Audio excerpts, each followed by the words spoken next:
Даруйте на природата. Погледнете каква красота.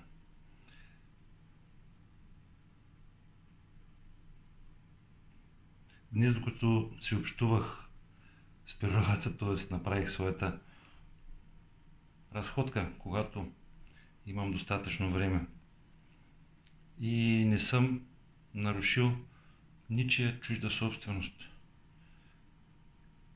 Това са все свободни неща. Виждате прекрасна зимна круша, дрян,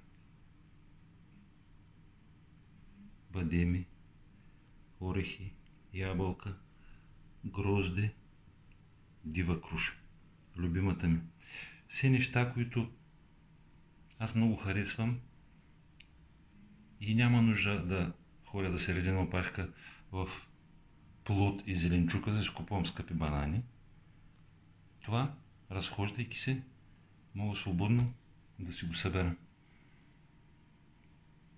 Силата на природата. Това е богата нашата земя. И когато съчетая тези прекрасни, красиви плодове с силата на етеричните масла и се подготвям за моето първо събитие на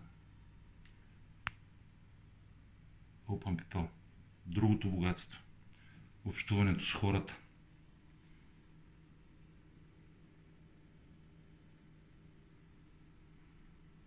Прекрасен, ползотворен ден, поне за мен.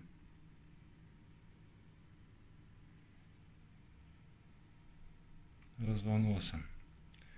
Личи си. Очаквам ви утре. 18 часа в Бургеро.